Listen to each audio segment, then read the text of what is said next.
isang magandang araw sa ating lahat mga idol. This is RJ Arts TV. And ngayong araw na to mga idol, may gusto lang akong i-share sa inyo about sa ginagawa kong unit. Ito po yung unit ni Ma'am Angel Dakay. So bago ang lahat guys, gusto ko lang i-shout out pala si Sir Wilson Gardus. So isang magandang araw sa iyo sir. And si Idol Wilson Lee ng Leyte. So ayan, magandang araw sa inyo.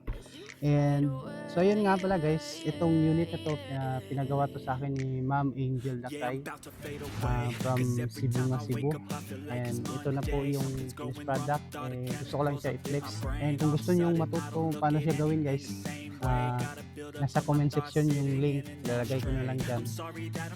Doon ko in-upload sa bagong YouTube channel ko na which is PVC Shooter. So huwag na natin patagalin guys, papakita ko na sa inyo yung unit na ginagawa ko ngayon.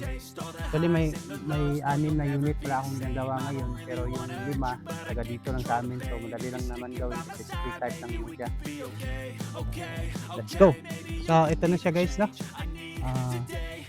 Ito siya ay isang FX Crown. Nakalimutan ko kung anong klaseng FX to. So ito na siya guys. So iisa-isahin natin yung specs nito mga idol.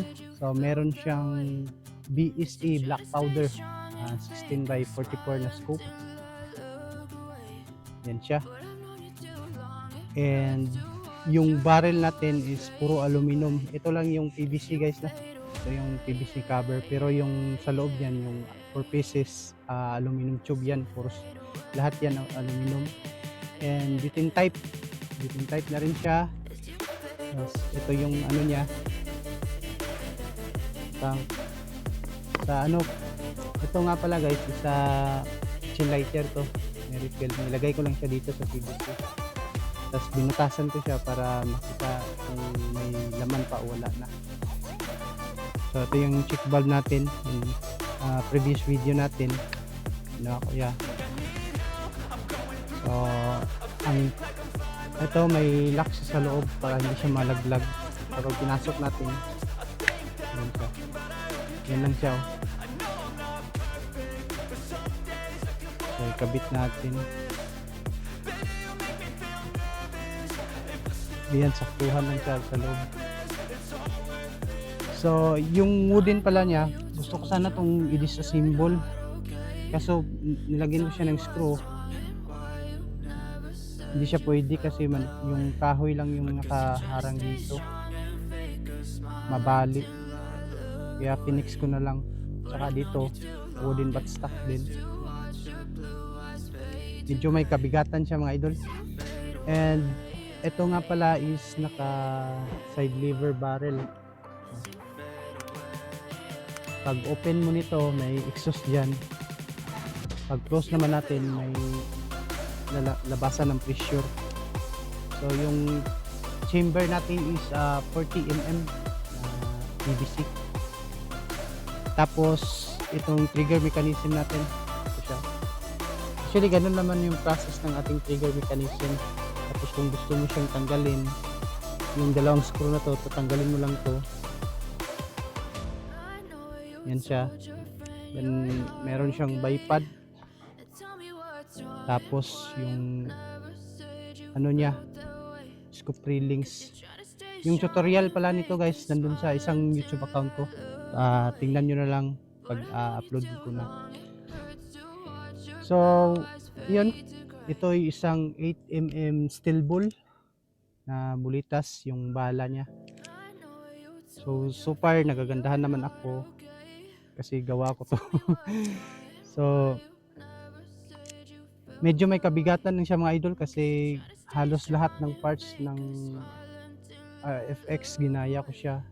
Pwera na lang dito kasi yung side lever niya nandito yun eh. So pag nilagay natin dito yung kanyang barrel, kaya dito ko na lang siya inilagay para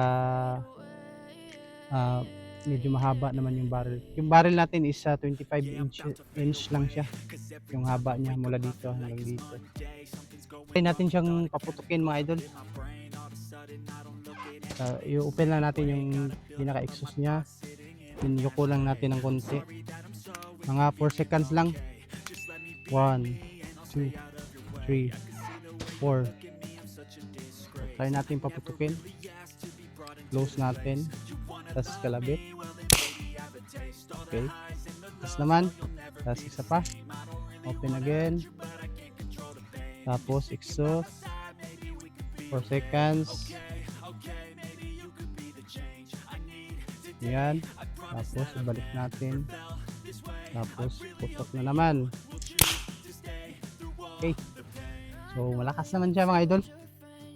So lalo na pag pinush natin yung bitin niya ng 8 seconds. So napakalakas niya. And siguro sa next video natin gagawa tayo ng test fire natin. Gawa tayo ng video na test fire.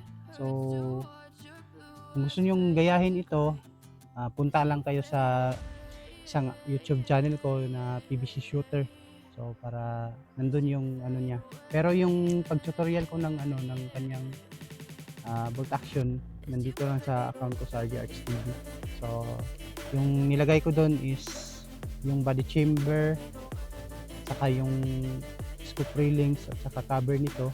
Doon ko siya i-upload, and then yung trigger niya. Tapos di na nga pala ako nakapag-video dito idol sa paggawa nito ng bat niya. Kasi wala na akong time ng isang araw. So ginawa ko na lang siya. So ayun siya mga idol no. So I hope na nagustuhan nyo yung video na to. So text naman to. Text ko lang naman to. So hindi naman to tutorial kaya hindi naman siya masyadong mahaba yung video natin. So dito nga pala mga idol no. Dito sa loob nakasilyado yan. May epoxy yan. Then dito may epoxy din dito. Pero dito open lang din to kasi sa design ng FX open to siya. Kaya hindi ko siya nilagyan ng epoxy. Pero dito mga idol naka-epoxy yan. Dito banda. Tapos ito nilagyan ko rin siya ng ano yung sa welding rod dito para matibay siya. So na zero ko na to. Sa susunod na video natin test fire na lang natin. Na zero ko siya ng mga 15 to 20 meters. Meron na rin siyang bipod. So yan lang siguro mga idol. So ang kulang pala nito mga idol is yung design niya dito, yung rubber. So lagyan ko na yan sa next video natin. So yun, once again maraming salamat po mga idol sa inyong pagsuporta sa aking YouTube channel. And God bless po sa ating lahat, and maging maingat lang po sa paggamit ng PVC toy gun kasi kahit PVC toy gun to mga idol, napakadelikado po nito. So, lalo na sa pag may mga bata.